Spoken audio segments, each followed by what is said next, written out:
this thing. It's rude. All right. Hey, you folks, and welcome to Kelly's Chronicles, my channel where I sit down with people who are living everyday lives and listen to their extraordinary stories hidden behind normal, quiet existences. Because here we believe that those lives need to be acknowledged, heard, and celebrated as to not be forgotten by the passage of time. Hope all of you had a wonderful week. We had a really great week over here in good old Alabama.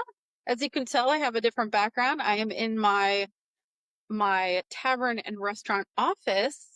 So I've got a couple of nice setups here. And we've just been working on the bar this week, and we're just about ready to put up some liquor shelving and bring in the pool tables and just about ready to turn on the open sign. We are 17 days away from our opening date, and we are very excited. But boy, I'll tell you what, a lot of having a business is a nail biter. So I don't get a lot of sleep at night. I will say that. I will say that. So how has your Uh, week been, Dad? How are you doing? it's been, I don't know, it's kind of just routine stuff. Our goats are we had one of our does that had triplets, and they are so cute. There's two spotted white and tan and one black and white Cute. tan, or black and white. Uh, yeah, Oh, just Flopsy. one has got floppy ears and the other two have got the little short ears.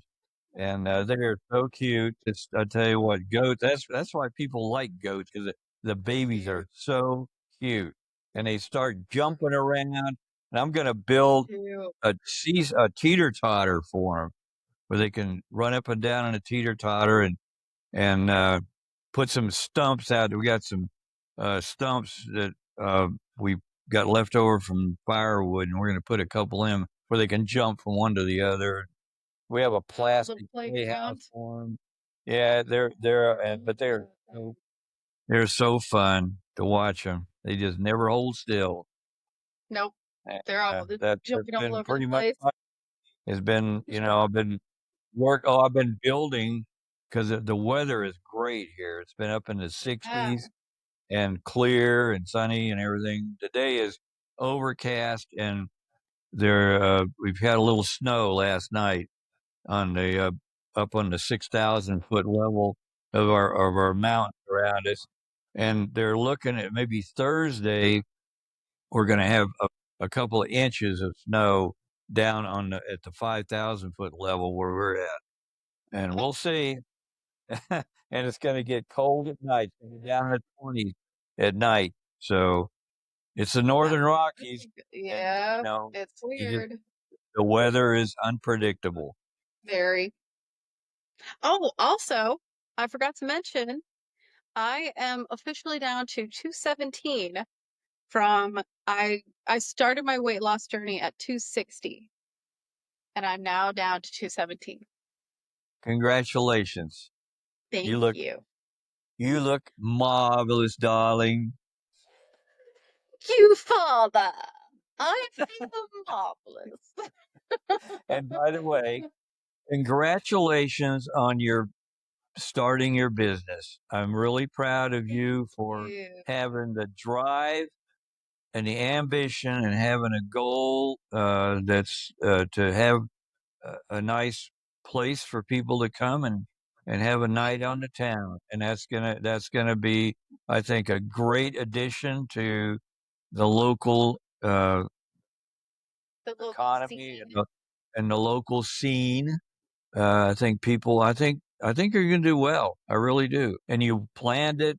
I know you've been Oh yeah. talking to me about your plans and how this going to be configured and what you're going to have in as far as pool tables and everything. It's amazing what you've already done a lot of work, and I'm really proud of you and Danny for all your hard work.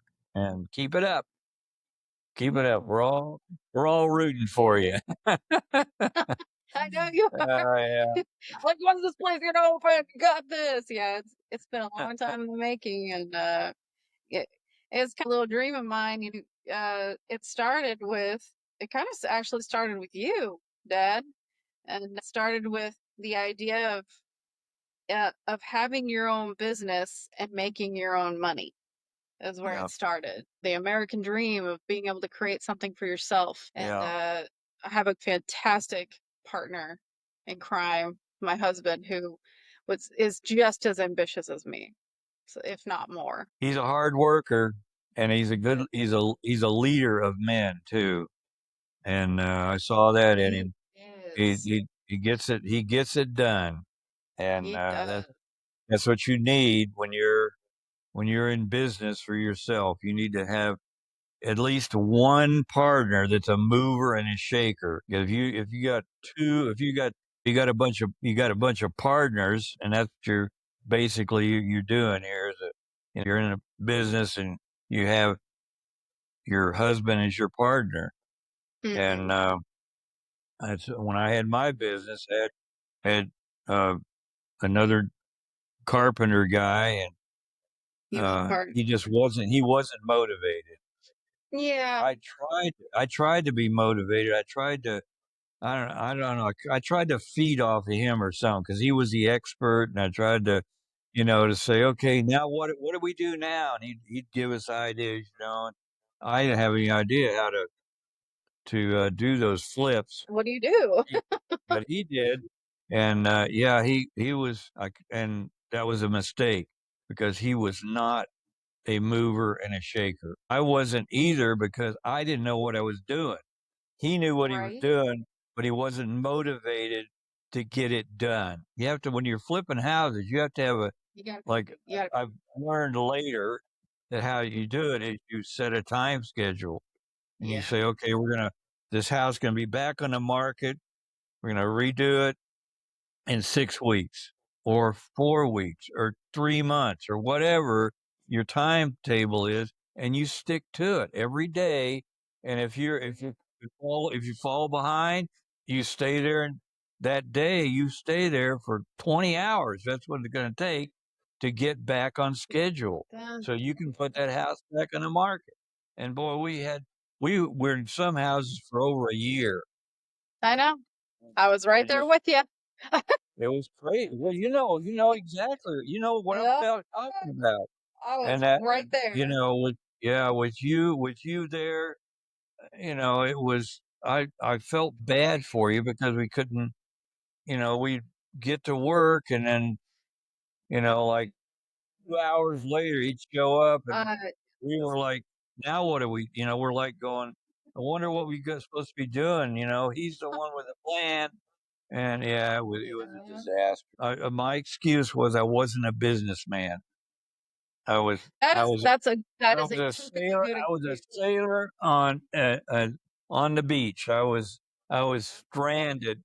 I ran aground.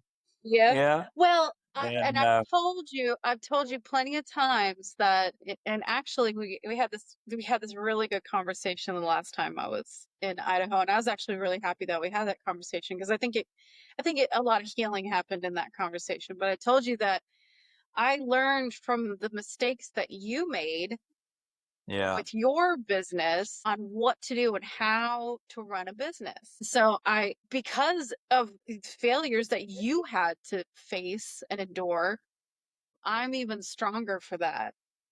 And that, oh, good. that's rough when somebody else has to experience that. I got to see what happens from start to bitter end. I got to watch the process. And from that, I thought, well, I know what not to do.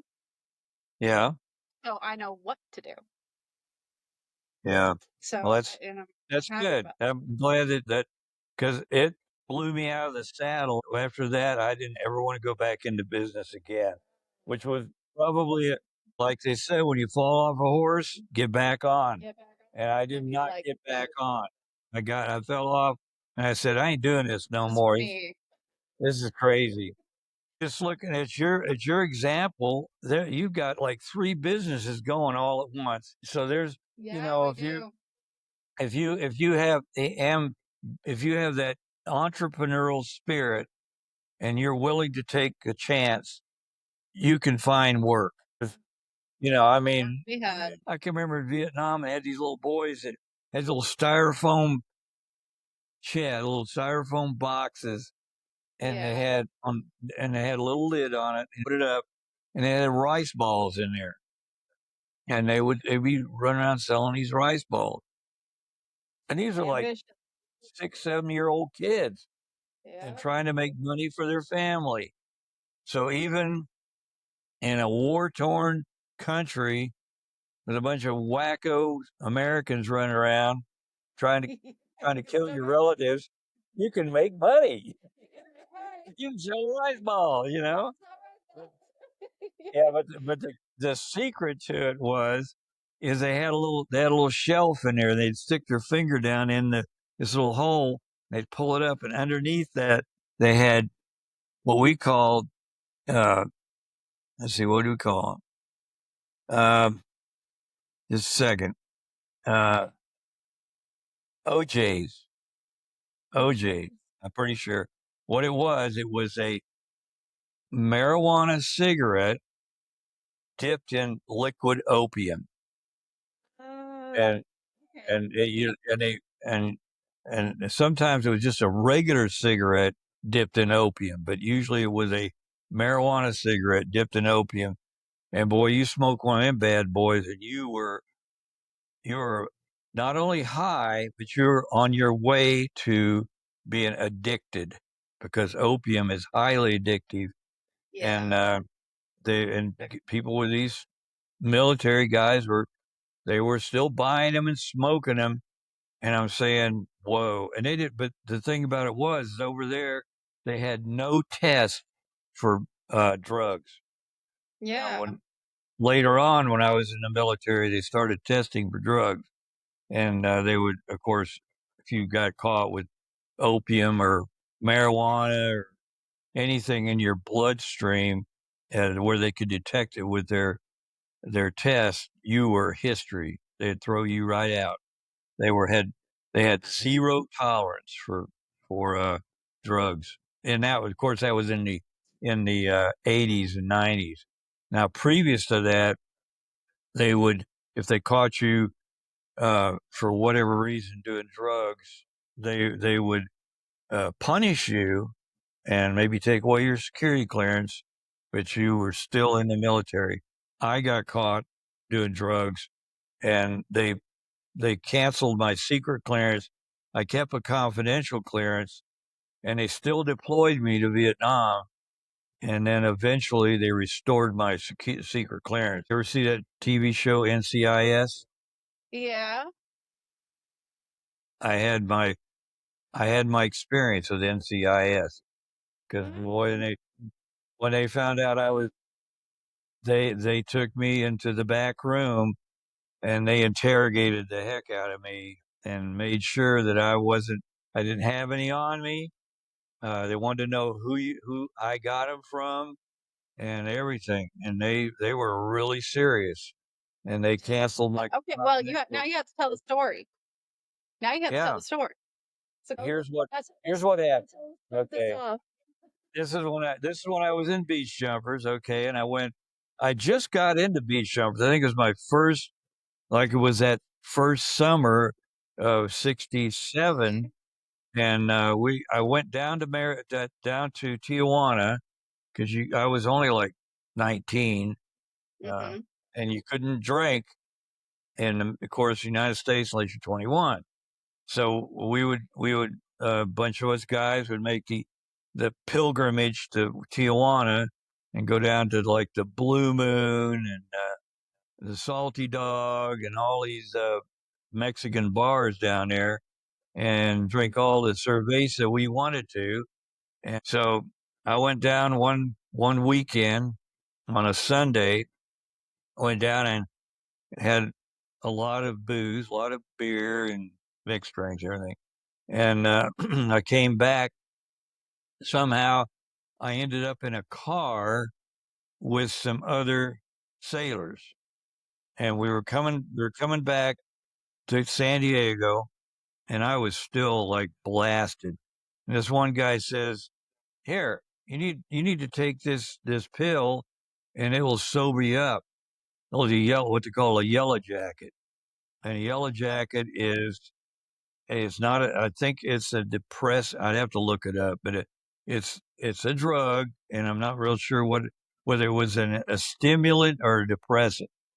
And anyway, I took the yellow jacket and came back, and he dropped me off at the barracks, and changed into my uniform, and wasn't that far to work. I walked over to I don't think I had breakfast. I think it just went right straight to the compound. We had a with surrounded with barbed wire fencing, highly. In addition to the quarterdeck, we had a gate guard in a little shack outside. Nobody went into into our compound unless they went through the gate guard or the quarterdeck. And the gate Mm, guard had a gun. I don't think quarterdeck had a 45, but we were highly, just very secure. And so I went into the compound, and I went into the day room, which they had the pool tables and the ping pong tables. I sat down on a couch, and I passed out. oh, And then at 7:45, they would have quarters where everybody had to go up and stand in formation and be counted, make sure you were there. And I couldn't wake up. They tried to wake me up, and I wouldn't wake up. And so they took me to sick bay. We had a little clinic there on the amphib base. They took me over there, and I don't think they did a drug test. I think they just made sure I wasn't going to die. mid, And yeah. and then they hit the fan. It hit the fan. As soon as I admitted to drug use, and I admitted to it, I said, I took a yellow jacket. They said, what's that? And I said, a yellow jacket. It's a yellow pill. I don't know.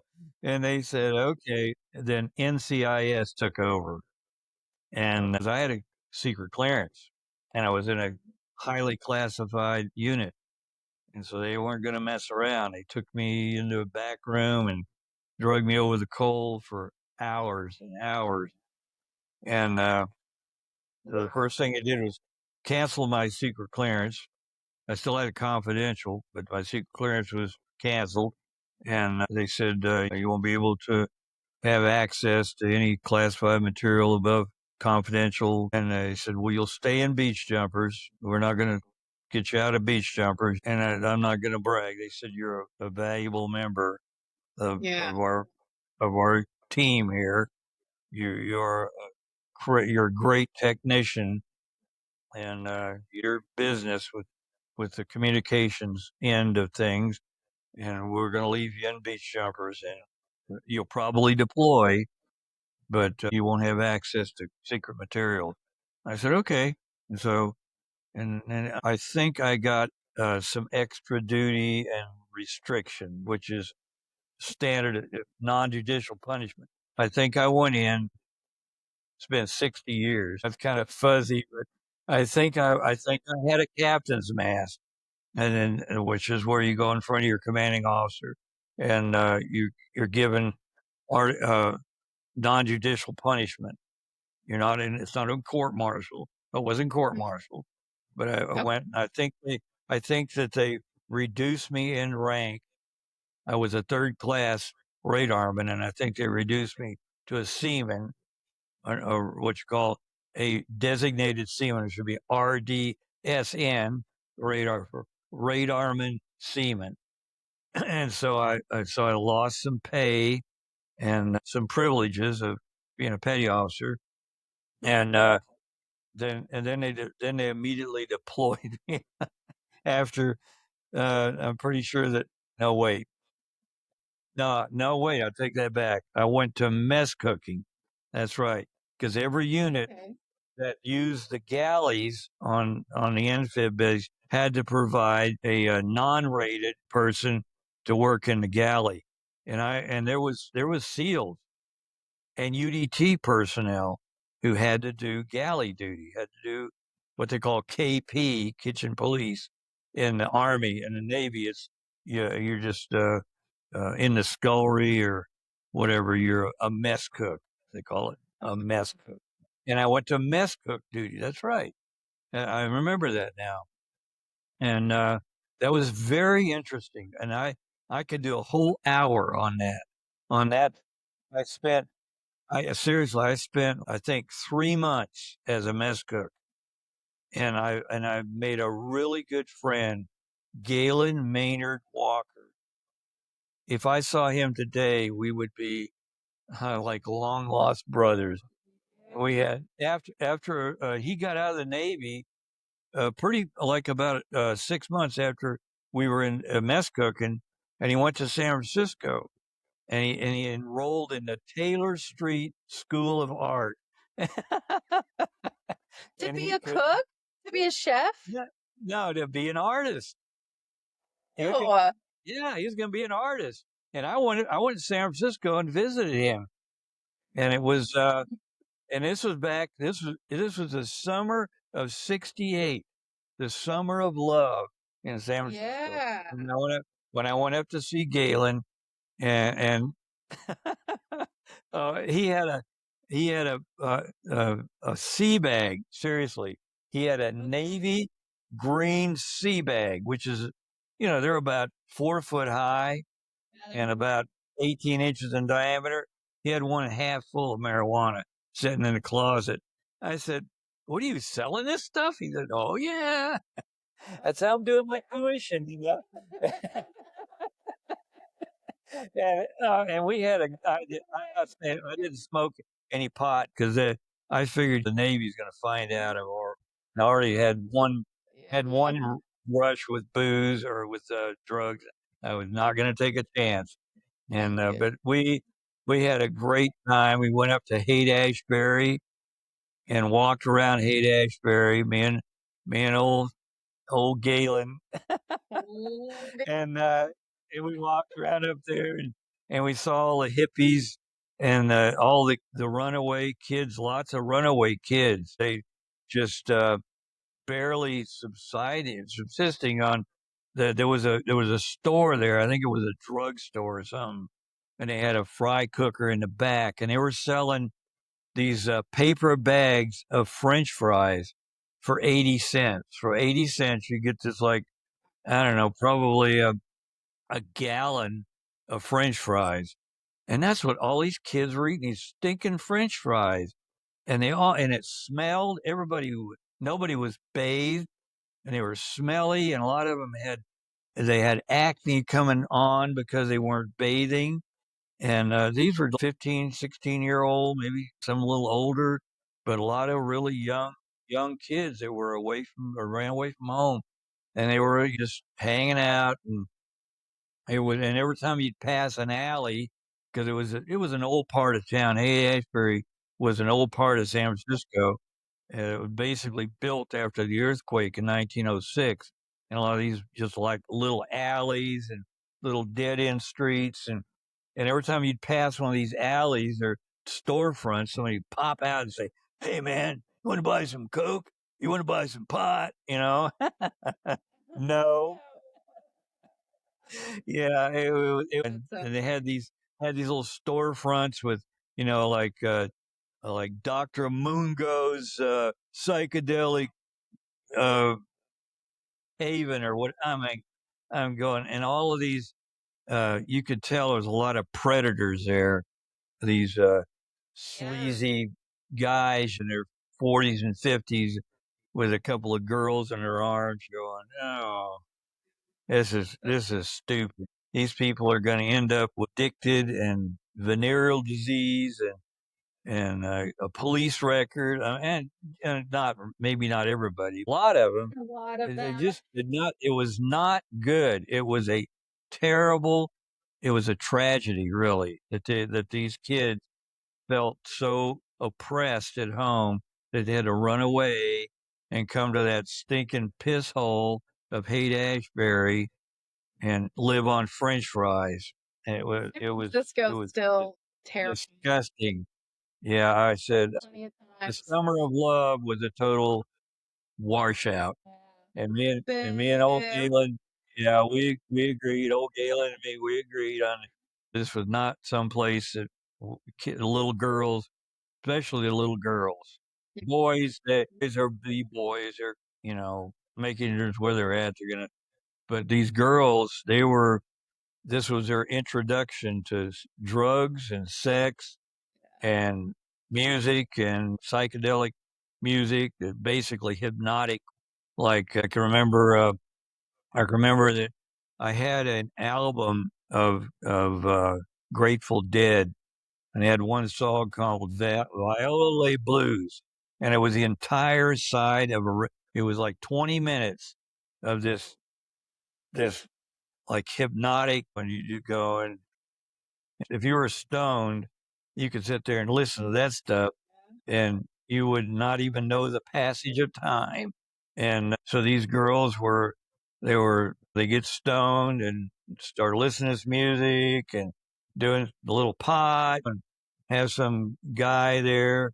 Pretty soon they were getting it on, and yeah. And no, it was ridiculous. It was just the, I think what I would call the Western civilization depravity, where they took every tool that you can think of to get these little girls to have sex with them, and it was working. It was not a good. We walked through there, stayed about an hour, and went back to Galen's Get the apartment. heck out of there. We're done. We're done with that stuff. Yeah. Yeah, it was. Now, to be perfectly honest, though, I really like that the one song about if you're going to San Francisco. There's just something about that song because I said I was there. Oh, put a flower in your I hair. didn't have flowers. I didn't have flowers in my hair, but I was there, and I saw what was going on, and it was not pretty. Yeah, I was uh, I was very disappointed because I thought it would be some amazing experience. It was not. Yeah. It was it was a bunch of dirty little teenagers eating French fries. That's all it was, and selling drugs. Teenagers. So anyway, yeah, that was me and Galen. Yeah, we were good buds. I could spend, like I said, an hour talking about my experiences in that galley because, well, I won't go into it. I just want to. First thing I want to do is I want to explain that I was on the Floyd County. We'd made our trip from Southeast Asia and had come back into the United States after it took us probably 3 weeks to get from Hong Kong to San Diego. And yeah, it was a long, long journey. You're only doing 10 knots, 10, which is about 12 miles an hour, and that's as fast as that boat would go.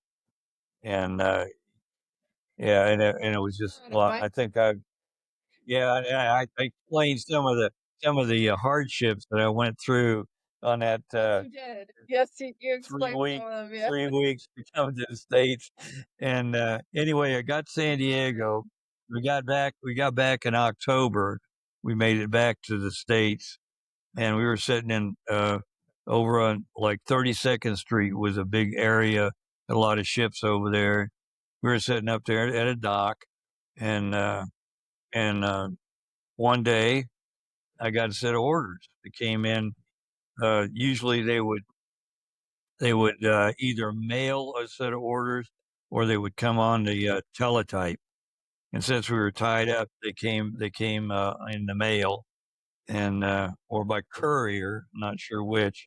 And that I was going to go to Beach Jumper Unit 1 in Coronado, California, which was across San Diego Bay. It was on the other side of the bay, on the ocean side of the bay there.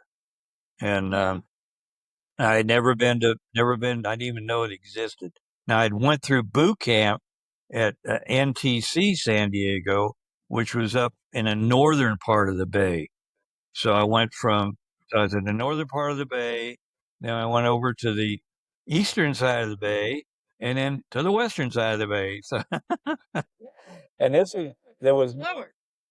And back then, Coronado, well, there's a town out there by the Naval Air Station called Coronado, and it's north of the amphib base. But anyway, there's only two ways to get to the amphib base back then. Either took the ferry. There was a ferry that ran from uh, around the Naval Training Center, north part of the bay, down to Coronado. And then once you got there, then you could, yeah, because it was a car ferry, so you could just drive around. Or you could go all the way down to the southern part of the bay in Imperial Beach and come up the Silver Strand, which is a little tiny peninsula that ran out to North Island, where the Navy base was. And by the way, that's where all of the aircraft carriers tied up was North Island. So Okay. lots of Navy there. Anyway, that was now they've got a bridge that goes from San Diego across the bay into Coronado. And I watched that being built. It was built in 1968. They brought in the world's largest floating crane to assemble that bridge. It was amazing. I sat there and Mm. as I watched them. Of course, I had deployments going on, so I would watch them build at a certain point. And Extravagantly. I would, get, and I would I'd fly to Vietnam. And I'd come back and, Yeah. oh man, you put two more sections up. Whoa, it's gonna be great. We'll be able to drive to San Diego and without going through Imperial Beach. So yeah, it was really something to watch that go up. And anyway, so I get these orders to beach jumpers, and I don't know if I told you this in a previous thing. There was three radarmen on board the ship. It was myself as an RDSN. It was a second class and a third class radarman. And boy, they were pissed when I got orders because they were just like everybody. They wanted to get off that ship, and Yeah. they were not happy that I got orders. And everybody was pretty excited. They didn't know what beach jumpers were. I think the whole crew heard I was going to beach jumper. And the XO, Mr. Fishback, I never forget that guy, Mr. Fishback, Lieutenant. Uh, he said, "I don't know what this is all about. I'm going to go. Can I? Would you be okay with me taking you over?" I said, "Oh yeah, I like that." So I unpacked my sea bag and said goodbye to all the guys on the ship and see you later. Bloom, have a nice life. And Mr. Fishback went out and got in his car and he drove me, of course, all the way down from all the way down to the southern end of San Diego Bay to Imperial Beach and up the Strand to the Coronado. And we went through the gate and went over, and we had a compound over on the north side of the base. And we went over there, and I've got pictures of it. I'll try to get those copied, and Yeah. we'll and have pictures of So we can have of the in here. of the compound. And we pulled up there. They had parking spaces in front. And we pulled up, and he got out with me, and I carried my sea bag up to the quarterdeck. They had a quarterdeck right there, and went in, and Mr. Fishback was with me in full uniform, and he said. He goes to Quarterdeck watch. He says, "My guy here, Wilson's got a set of orders to beach jumpers. What is beach jumpers?" And man, they immediately went into the classified guy routine. You get into this military, and there's definitely a fraternity or a society of classified personnel and their units. And then there's the unclassified people, like the on board like ships. If you're on a regular surface ship, it's unclassified. Basically, you got Yeah. visitors coming and going all the time. If you're on a nuclear submarine, different story. And Mm. also, there are surface ships that are nuclear powered. You don't just walk on them bad boys. They got Yeah. armed guards, and inside the ship they have armed guards on the surface ship. On the submarines, you don't get on it. Period. If you're on a carrier, you can go to certain places but you don't go down into the nuclear power plant.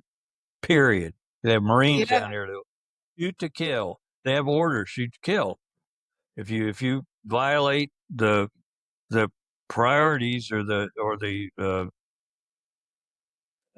orders that they've been given to guard that reactor, and you violate, they will shoot you, and they don't wound you, they kill you. That there's a Marine detachment on those carriers and on the surface ships too. The submarines are different. They're you don't go on them. Period. You don't go on Yeah. to wander around unless you're a member of the crew or you have a prearranged visit, and then they escort you everywhere you're going.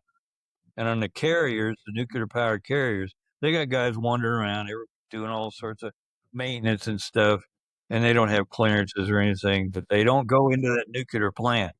There's only certain people, and it's designated and it has signs that no personnel allowed past this point without escort.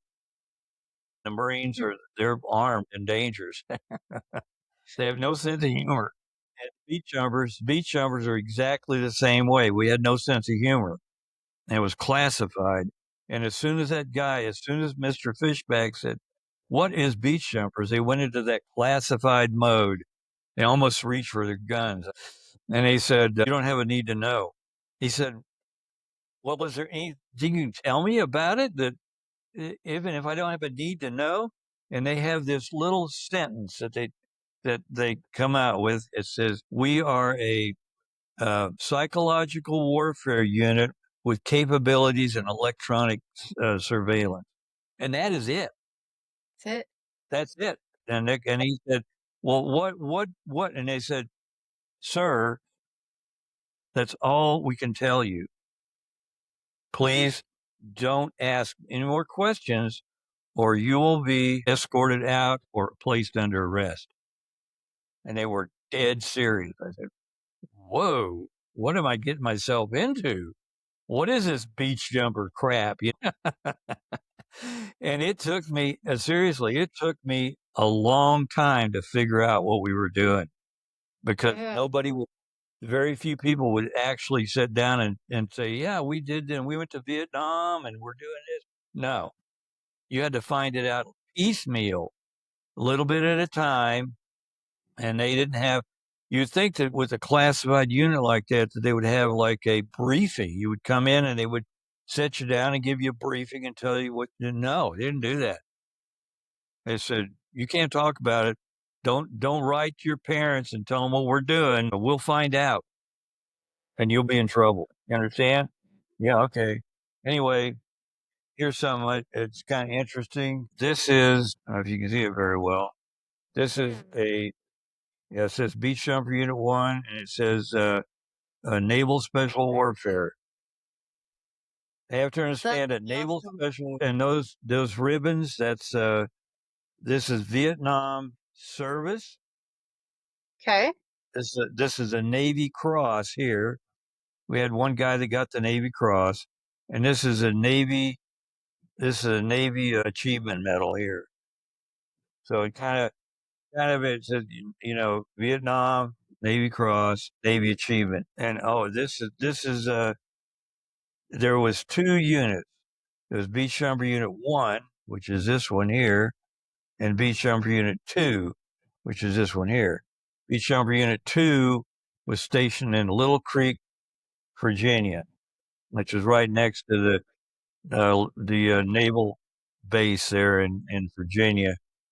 And they were basically Atlantic and Mediterranean uh, deployed, and Beach Jumper Unit 1 was Pacific, mainly the Western Pacific. We call Westpac, and you can see the mask there. It shows a like a cartoon mask around the one. It said, okay, what it's saying is we wear a mask to disguise ourselves from what we're actually doing, and the that's what psychological warfare is all about.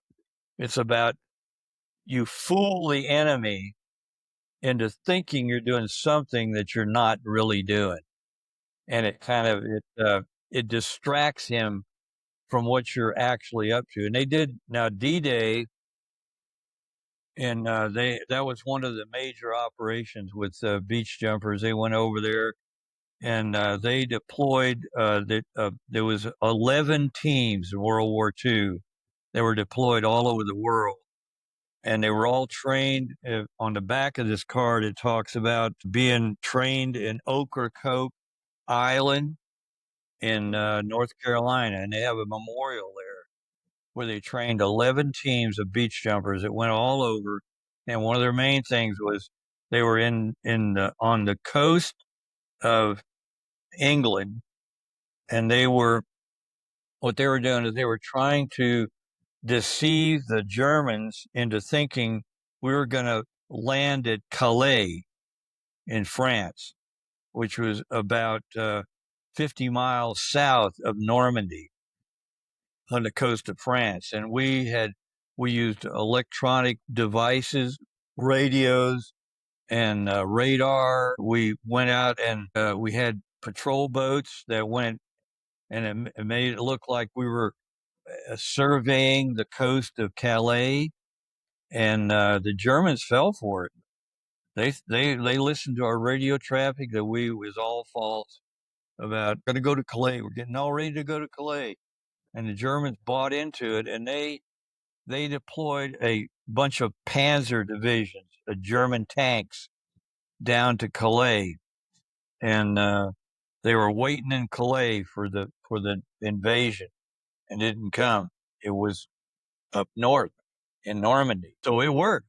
And the British were doing they were doing all sorts of weird stuff. They had inflatable tanks, and I mean they were messing with the Germans too. They had psychological warfare units just like we did. And so we were successful. We kept the Germans away from Normandy long enough for the troops to get in there and get established, get a beachhead. Once they had the beachhead, then the Germans could have sent all the tanks they wanted, and we would have been able to hold that. And guess what? And Mm. guess what? One of the ships that brought the troops up in Normandy was the Floyd County. Ah. Yeah. So if there's a couple of pictures that show the Floyd County on the beach at Normandy, and there was lots of LSTs. They made hundreds of LSTs, but the Floyd County was able to participate in D-Day and bring the troops and the equipment up, get it loaded onto the beachhead. And I'm not sure if they were actually. I don't know if there were. There was several. There's like Omaha, Utah, and the Canadians Mm. had some going on. I'm not sure where the Floyd County was, but it was on D-Day. They were involved in the invasion, and Hmm. like I said, there's pictures of It's it. pretty important. Yeah, that one of the pictures I could tell the truck that's in front of the Floyd County is a World War II vehicle. That's really interesting that it was Yeah, part of D-Day. Pretty incredible. That's wild about beach jumpers. That's wild. yeah. No. The thing too is they didn't exist before World War II. There was no beach jumpers in World War One or anything else. And the reason that it was created was because of a guy named Douglas Fairbanks Jr. Mm. Douglas Fairbanks Jr. was a commander in the Navy, and he was stationed, I think, in the Pentagon.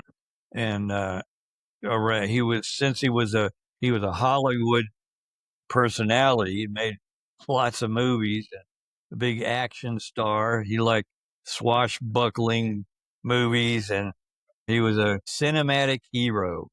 And so he was rubbing elbows with the big guys since he was so well known. People wanted to be around him till I guess some of that will rub off on me, and That's typical hero worship. He got around these admirals and stuff, and he said the Navy needs to have some sort of psychological warfare to fool the Germans and the Japanese. And they said, "Oh, well, explain what you think." He said, So he gave him his idea about having a beach jumper unit. They can call it beach jumpers, they call it something else. And so they said, oh, okay. So they got some people working on the idea. And they said, yeah, it's a valid idea. You got a good idea there, Douglas.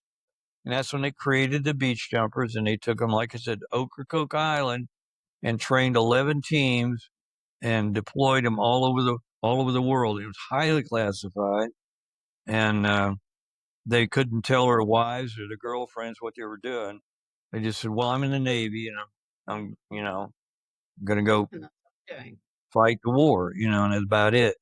And that kind of remained that way. The classified aspect remained throughout the tenure of the beach jumpers. They were always classified and always working in secret things. And later on in this the blog, I will get into some of the things that beach jumpers did in Vietnam and all stateside and everything. But Yeah. today I wanted to just tell you about getting into it. And like I said, they had a compound. I'll tell you a little bit about that. We had a compound surrounded by chain link fence and barbed wire, typical military compound.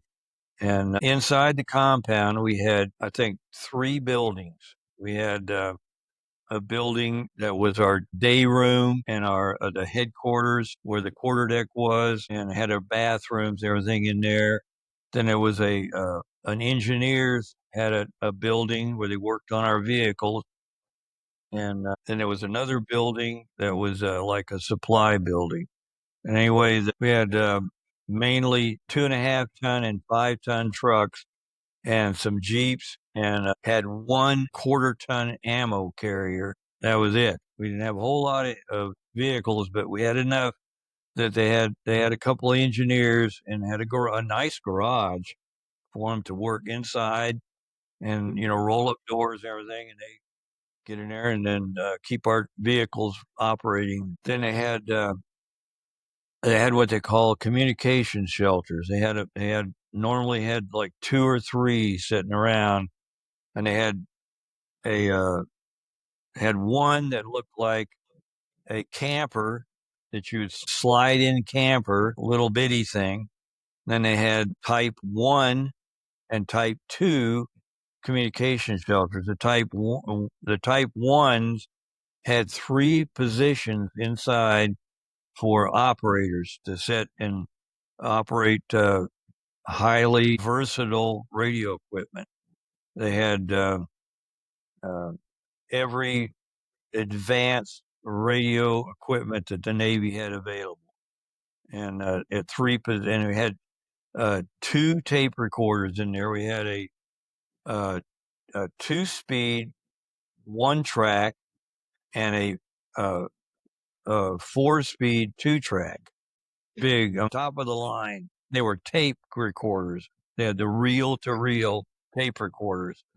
And that was if we were monitoring, say, Russian radio traffic, we could record the radio traffic on those reel to reels and then play them back later for language experts or whatever to analyze. And a type 2 shelter was the same basic thing. And these were, I would say, 12 to 15 feet long and 8 feet wide. And they had a dolly that they could they would jack up the two ends and put these dollies underneath the shelter. And then they had a big tow hitch on there and they could tow them wherever. We had generators too, huge generators that the engineers kept running because these shelters used a lot of electricity. And they had an antenna array on top. And by the way, you ever hear of WD-40?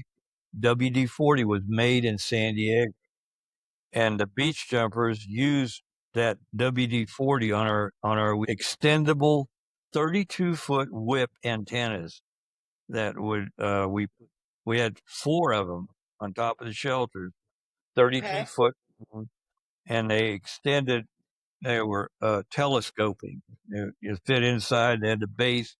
And it was about 5 feet long, and then they would extend the rest of it up to 32 feet.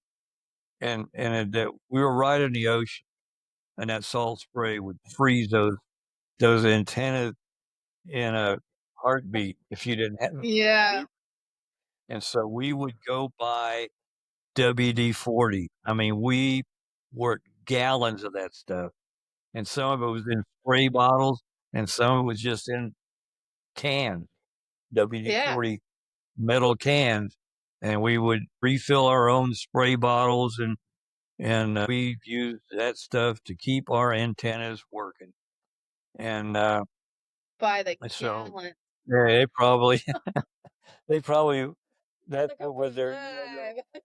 they sent another truckload of WD-40 over to the beach jumpers. They're using that stuff up anyway. So then we had, in addition to the 32-foot whips, we had some directional antennas and some other, because each frequency of radio communications, each frequency has to have a different antenna.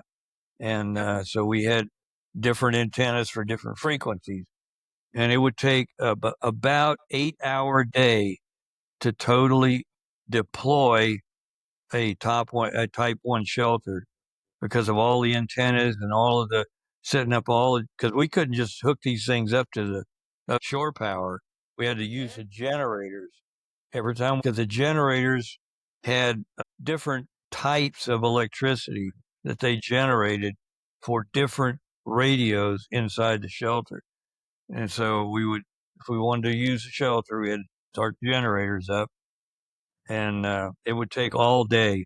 From the time if you're going to do a drill or something, you come in the morning, start the generator up, put the antennas up. On the inside of the shelter, they had garbage cans and all kinds of stuff in there. And ashtrays, back when everybody smoked, had ashtrays, had to be emptied and everything. So by the time Yeah. the little seaman like me, or the third class, whatever, that I was lower ranking, I had to go in there and get those shelters ready for the big boys to come in and work.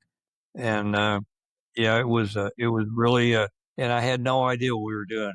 Why are we doing this? You don't need to know, you know. I'm in beach jumpers. You don't have a need to know.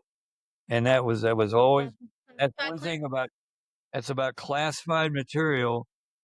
It's not just that that you have a clearance. You have to have a need to know. And if you don't have a need to know, it don't make any difference how big a clearance you got. You ain't gonna find out nothing. Because I went one time, a friend of mine, when I was in the Coast Guard, and I was stationed at headquarters in the Coast Guard, and I had a friend who was in an NSA. He was a Navy tradesman who was a model maker in the Navy, and he was working at NSA, and he got a Navy Achievement Medal. And so he invited me to go to NSA, and when he got his medal. And so I went over there, and we went through security and got into this room, and they escorted me into this room and said, "Stay here. Don't leave this room." Okay. And so they came in and had a couple of uh, high-ranking naval guys came in and gave him his achievement medal, and I congratulated him and everything, and I said, "Oh, what do you do here?" His name was Tom. Tom, what are you doing here? He said, "You don't even need to know." And I had a top secret clearance, and yeah, I didn't have a need to know. I was going to find out what Tom did in the NSA. So Uh, that was that's the way it is, and you get Typical. working Hmm.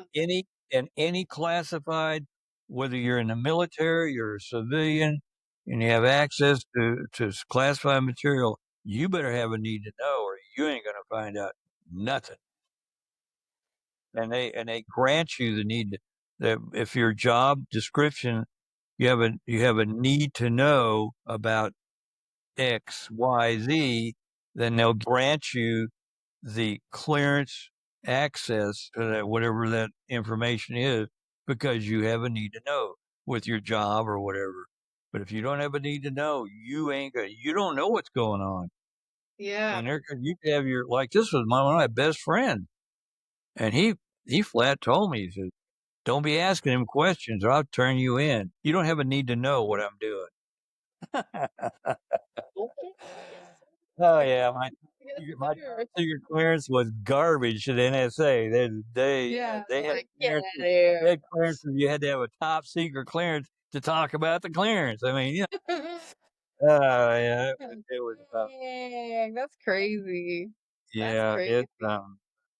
and that's the same way in beach jumpers. Lots of guys. Some of the officers had top secrets.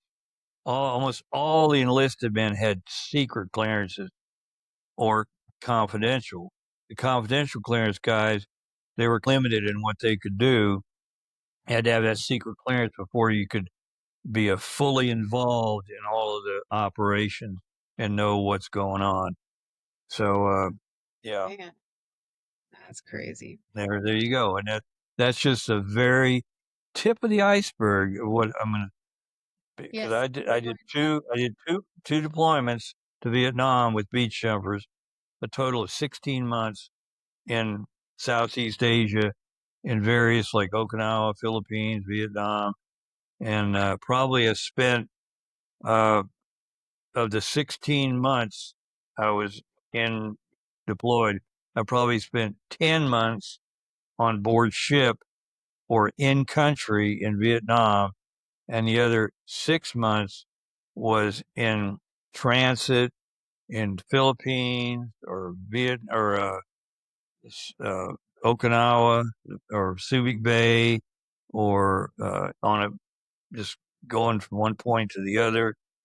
And I was on several detachments over there. They had because you went over in a team like team Beach Number Unit One, Team 11 was in San Diego, Team 12 was in Okinawa, and then they would send you on detachments from those teams out to the field, and you would get orders. So, and we'll go into all that later. Yeah, just the tip of the iceberg because I put 3 years. Looked on this thing here. It said RD2, 1966, 1969. So 3 years from November of 66 to November of 69 in beach jumpers. Wow. And Long time. there was some weird stuff that we got involved in. And I'll go into that and Well, we're gonna you'll be amazed. dive You'll right be in. amazed. I was looking forward to it. We're out of Yeah. time for the day, so let's go ahead and we'll end there, and then we'll be back at it next week. So we'll Okay. keep going, but awesome, awesome introduction to the beach jumpers, and we're gonna be getting into some pretty crazy stories, some wild, weird stories. So here we go, everybody. And thank you, everybody, for joining us today. And we appreciate all the love and support that all of you give us. Please like, comment, share with your family and friends. Please subscribe, hit that like button kind of thing, here on YouTube. Please stay safe out there, especially on the roadways. And we will see you next week.